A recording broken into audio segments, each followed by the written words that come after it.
मी advocate आकाश गोविंदवाड। आज आपण ह्या व्हिडिओमध्ये समजून घेणार आहोत, पोलीस अधिकारी पोलीस स्टेशनला जर तुमची तक्रार दाखल करून नसतील घेत, लिहून नसतील घेत, तर तुमच्या जवळ कायदेशीर पर्याय काय तुमची तक्रार दाखल करून घेण्याचा।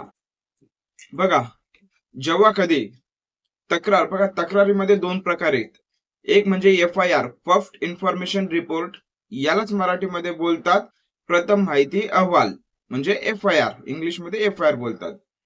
आणि दुसरा म्हणजे NC, नॉन कॉग्निजेबल क्राइम, म्हणजे अदाखलपात्र अपराध। NC हा एक वेगळा पार्ट आहे, म्हणजे तक्रारच आहे ती, पण ते जराशी त्याची प्रोसेस वेगळी आहे। आणि FIR याची प्रोसेस वेगळी आहे। जेव्हा पोलीस स्टेशन मध्ये FIR दाखल झाली तर समजायचं गुन्हा दाखल झाला। तुम्हाला गुन्हा दाखल करायचा आहे पोलीस स्टेशनला, परंतु पोलीस अधिकारी तुमचा गुन्हा दाखलच करून घेत नाहीये, तर मग आता तुमच्याजवळ कायदेशीर पर्याय काय? Criminal procedure code section 154 subsection 3 याच्यामध्ये असं सांगितलं आहे, जर पोलीस अधिकाऱ्यांनी पोलीस स्टेशनने जर तुमची तक्रार जर नाही लिहून घेतली, तर तुमची जी तक्रार आहे ती तुम्ही लेखी स्वरूपामध्ये एका पानावर लिहून तुम्ही तुमची तक्रार पोस्टाद्वारे जिल्ह्याचे जे वरिष्ठ पोलीस असतात, जसं कमिशनर ऑफ पोलीस, पोलीस आयुक्त साहेब, सुपरिटेंडेंट ऑफ पोलीस, पोलीस अधीक्षक साहेब, यांना तुम्ही तुमची तक्रार पोस्टाद्वारे पाठवू शकतात। आता समजा तुम्ही पोस्टाने पाठवली जिल्ह्याच्या वरिष्ठ अधिकाऱ्यांना तुमची तक्रार, तर त्याच्यानंतरची प्रोसेस काय? तुमची तक्रार ह्या जिल्ह्याच्या वरिष्ठ अधिकाऱ्यांना जर मिळाली, म्हणजे त्यांना मिळतेच ती पोस्टाने गेली तर, कमिशनर ऑफ पोलीस किंवा सुपरिटेंडेंट ऑफ पोलीसला जर मिळाली तुमची तक्रार, तर ते वरिष्ठ अधिकारी स्वतःहून तुमच्या तक्रारीमध्ये तपास करतील, इन्क्वायरी वगैरे करतील, किंवा त्यांच्या अंडरमध्ये जे काही पोलीस अधिकारी आहेत त्यांना डायरेक्शन देतील की या तक्रारीमध्ये तुम्ही तपास करा। आता समजा तुम्ही तक्रार दिली, ठीक आहे, पोलीस अधिकाऱ्यांनी तपास केला, इन्क्वायरी वगैरे केली तुमच्या तक्रारीच्या अनुषंगाने, तरी देखील तुमचीवाली तक्रार दाखल करून नाही घेतली। एक अजून महत्वाचं समजणं गरजेचं आहे, FIR, फर्स्ट इन्फॉर्मेशन रिपोर्ट, ही नेहमी कॉग्निजेबल ऑफेन्स, म्हणजे दखलपात्र गुन्हा, ह्याच गुन्ह्यांमध्ये FIR फाईल होते। अजून काही लक्षात घ्या, हे खूप महत्वाचं आहे, तुमचा जो गुन्हा आहे, तुमच्यासोबत जो अपराध घडलाय, तो जर कॉग्निजेबल असेल, दखलपात्र असेल, तर तशाच केसेसमध्ये FIR फाईल केली जाते। जर कॉग्निजेबल नसेल, दखलपात्र नसेल, तर तशा केसेसमध्ये NC, नॉन कॉग्निजेबल ऑफेन्स, ही एक तक्रार दाखल केली जाते। ओके, आता आपण FIR बद्दलच बोलत आहोत। जर पोलीस अधिकाऱ्यांनी FIR दाखल करून नाही घेतली, तर तुम्ही तुमची तक्रार वरिष्ठ पोलीस अधिकाऱ्यांना पाठवली, तरी देखील त्यांनी तुमची तक्रार FIR नोंदवून नाही घेतली, त्यांनी चौकशी केली वरिष्ठ अधिकाऱ्यांनी, तरी तुमची तक्रार नोंदवून नाही घेतली, तुमच्या सांगितल्याप्रमाणे FIR दाखल करून नाही घेतली, तर आता तुमच्या जवळ कायदेशीर पर्याय काय? बघा, अगोदर आहे ना, कोड ऑफ क्रिमिनल प्रोसिजर हा कायदा होता, त्याच्यामध्ये कलम होता 154 सबसेक्शन 3, म्हणजे वरिष्ठ पोलीस अधिकाऱ्यांना तक्रार पाठवायची। आताचा जो नवीन कायदा आहे, म्हणजे भारतीय नागरिक सुरक्षा संहिता, याच्यामध्ये कलम आहे ते 173 सबसेक्शन 4।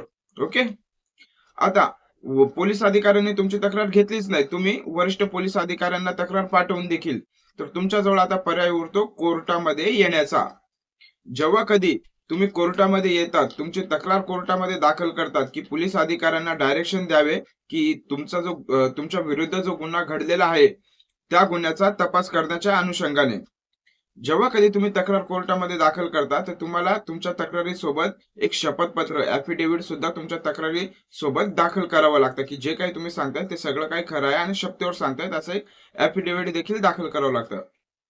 जर समजा आता तुम्ही तक्रार कोर्टामध्ये दाखल केली आणि मेहरबान न्यायालयाला वाटलं की तुमची जी तक्रार आहे त्याच्यामध्ये तथ्य आहे, कॉग्निजेबल ऑफेन्स मेड आउट होतोय, म्हणजे दखलपात्र गुन्हा झालेला आहे असं दिसून येतं, तर मेहरबान न्यायालय जे असतं ते अगोदरचं सेक्शन CRPCचं 156 सबसेक्शन 3 प्रमाणे पोलिसांना डायरेक्शन देतं ह्या गुन्ह्याचा तपास करावा।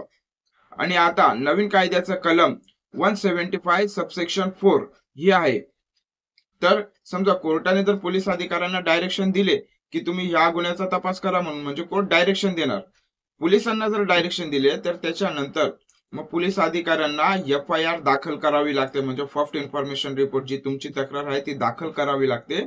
त्याच्यानंतर म्हणजे पोलीस अधिकारी असतील, जे पोलीस स्टेशन असेल तिथलचे जे कोणी पोलीस अधिकारी असतील, ते तुमच्या तक्रारीच्या अनुषंगाने तुम्ही जी तक्रार केली त्या तक्रारीमध्ये इन्व्हेस्टिगेशन चालू करतील, तपास चालू करतील. ओके. जर अजून काही तुमचे काही प्रश्न असतील तर तुम्ही मला कमेंट मध्ये विचारा, मी तुमच्या प्रश्नांना उत्तर देईन.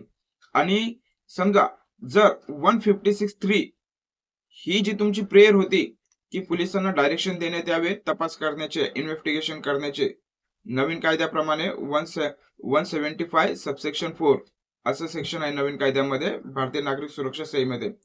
जर तुमचं ती प्रेयर जर रिजेक्ट झाली तर त्याच्यानंतरचा पर्याय काय, याच्यासाठी मी दुसरा व्हिडिओ बनवणार आहे.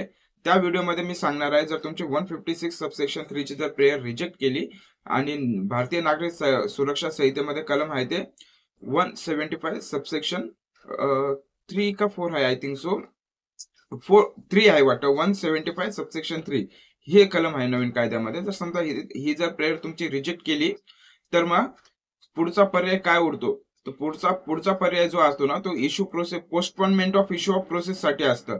तर त्याच्याबद्दल मी एक वेगळा व्हिडिओ बनवणार आहे आणि त्याच्याबद्दल सांगेल तुम्हाला. जर 156.3 ची तुमची प्रेयर रिजेक्ट केली तर court postponement of issue of process या प्रोसेस जवळ सुद्धा जाऊ शकतं.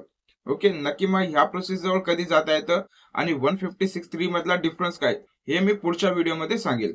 धन्यवाद. काही प्रश्न असतील तर कमेंट मध्ये विचारूया.